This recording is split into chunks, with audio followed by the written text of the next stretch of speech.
So first thing that I want to do is talk about stoichiometry with gases. Get down here where we can see.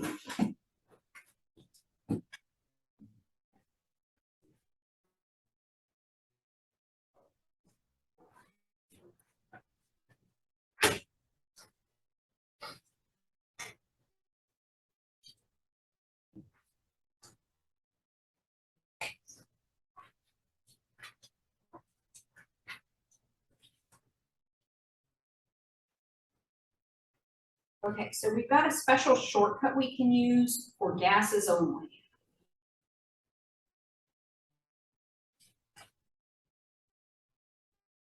Okay, so for gases only, the number of moles is proportional to the volume. So if I'm dealing with solids, depending on the density, I can have a different number of particles packed in there. But for gases, the space between them is so much greater. How many particles is there is what determines the volume, not the size of those particles. And so because of this, the stoichiometric ratio or factor, I sometimes call it the molar ratio,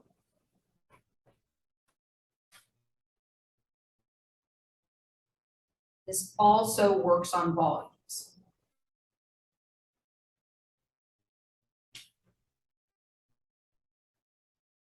So this means that if you are going from a gas to a gas, now it doesn't work if it's like a gas to a solid or a solution to a gas. It has to be a gas to a gas. So if you are going from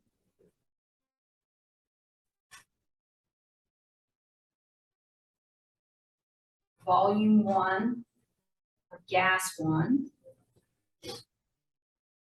to volume 2 of gas 2, then use the molar ratio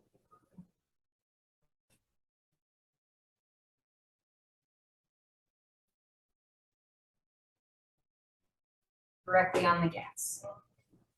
Okay, so we've said stoichiometry is a 3-step problem, and the first step is to find moles. But if you're going from a volume to a volume of a gas, then you can just apply the stoichiometric ratio directly to the volume. You don't have to convert to moles.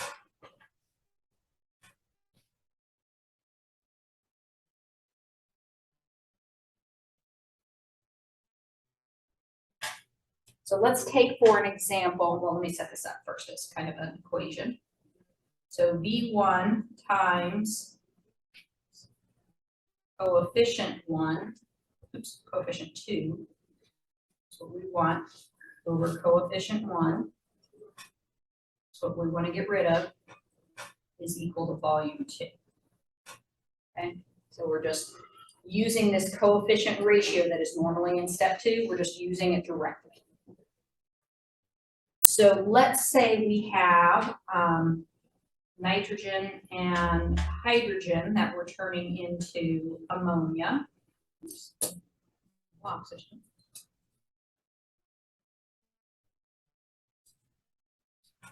So we need a balanced equation. So this is going to be a 2, this is going to be a 3, that'll still be a 1. So what volume of H2 is required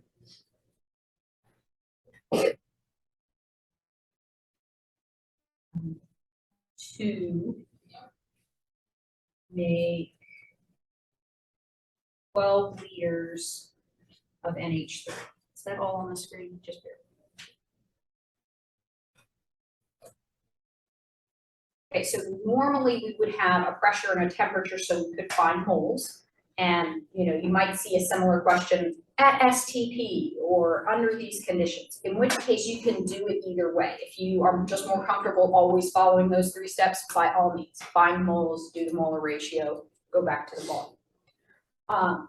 But this shortcut will work where you say, okay, we're going to start with the ammonia because that's what we have information about. So that's our gas 1.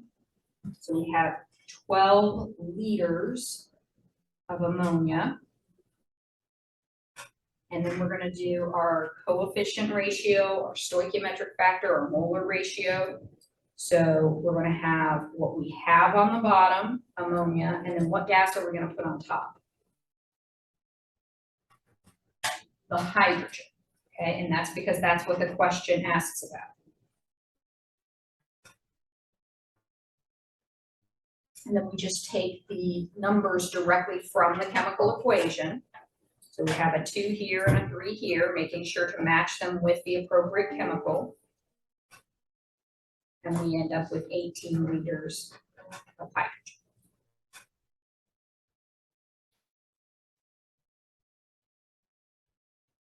Since that cuts a lot of time out of the problem, it frequently shows up on multiple choice. So in particular, if you are somebody who's planning on doing the PCAT or the DAT or the MCAT, those kinds of tests will often have this kind of question because they can throw it on there without extending the time of the test a whole lot. And it also tests whether you remember this property of gases. So it's just kind of a shortcut you can use. Questions about that? Do you want to see another example? Okay. So then I want to look at partial pressures.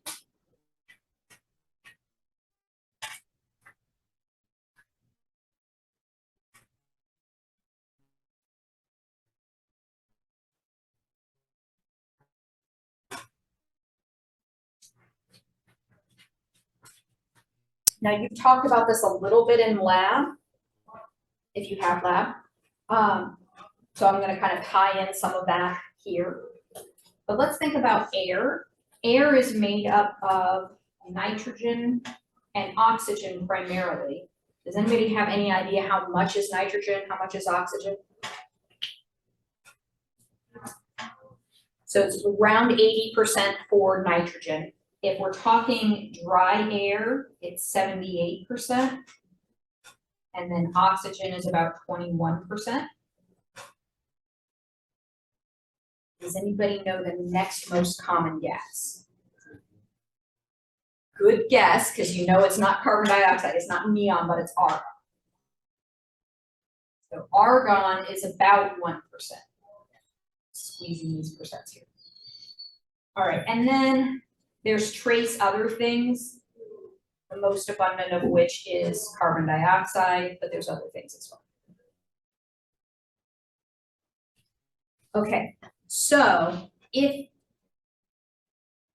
air pressure, let's just say we are in ideal situations, sitting on the ocean, nice, pretty day, that's not going to lower the air pressure. So the air pressure is exactly 1 atmosphere.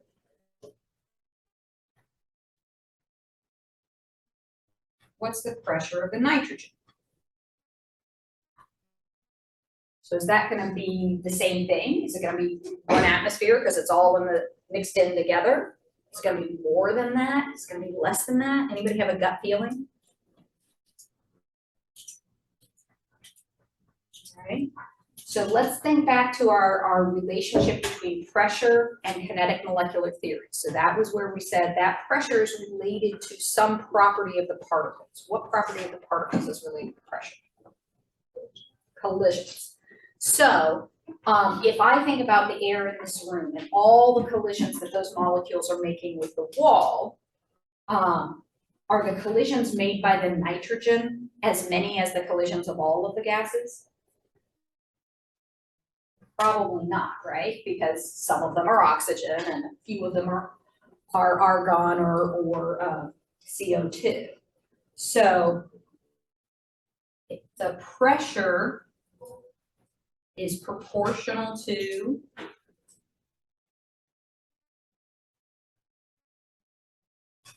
the collisions, right? And that, of course, is going to be proportional to how much is there, okay? So There are two ways we can determine the pressure, what we call the partial pressure, which is the portion of gas pressure due to one chemical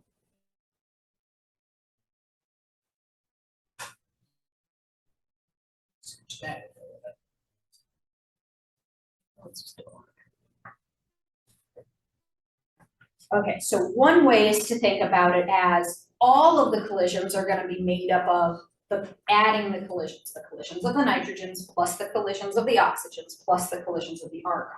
So the total pressure is going to be equal to the pressure of the nitrogen plus the pressure of the oxygen plus the pressure of the argon, and then we can add in our trace things. So I'm doing dot, dot, dot to add in any other gases that might be present. Okay, so what we can do is if we know the pressures of the other gases, then we can just subtract it off. And this is what you've done in lab.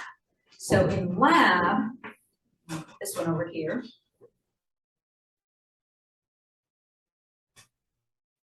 we said the pressure in the eudiometer, that was the tube where you were collecting your gas, was equal to the pressure of the gas you collected. So the first week you collected hydrogen when you reacted with the magnesium, and the second week you collected oxygen. This week was oxygen when you decomposed your potassium chlorate. But there was also in there what other gas? Water. Okay, because when we have a surface of water, those molecules are jiggling around and moving and whatnot, and every once in a while, some of them escape into the air. Okay, and so that's why we talk about humidity, because there's water vapor in the air. So in that eudiometer, there was some water vapor. Okay, so you had to solve for this. And the tricky thing was to remember that it was the pressure in the tube minus the water that would give you the pressure of the oxygen. Okay, so that's one way that we could find the partial pressures, if we know the pressure of the other gas. The other way is to know what the percentage is. So we have percents here, 78, 21, 1%. And those are considered percent by volumes. But remember, we just said volume is proportional to moles. Okay, so there is really the percent of the moles, the percent of the particles that are there. So the pressure of each gas, so I'm going to use nitrogen as an example, is going to be equal to the total pressure times how much is there. And we're going to use the symbol X to represent that. And so X is the percent, but it's in decimal form. So you know how we always multiply by 100 to get to the percent? If you don't multiply by 100, that's what the mole fraction is. So X is the mole fraction. And that is equal to moles of N2 divided by the moles of the air. I'm going to put total for all of it.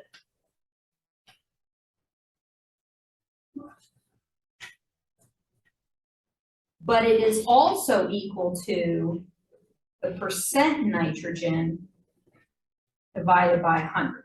So if you have the percent, you can just turn it back into a decimal. All right, so as a quick example of a problem you might have, what is the pressure of the nitrogen if the air pressure today, instead of being a lovely 1.00, let's say it's 0.9. Just to give us nice easy numbers. So what we would do is we would say PN2 rather, is equal to 0.78 times 0.90. So this comes from dividing the percent by 100. Okay. Next semester, what we're going to look at is taking the total number of moles of everything, counting them up and then dividing. So we'll have another way of looking at it. And I forget what that works out to. 70 or something.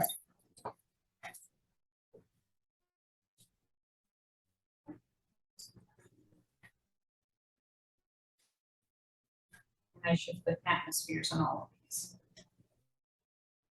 Okay.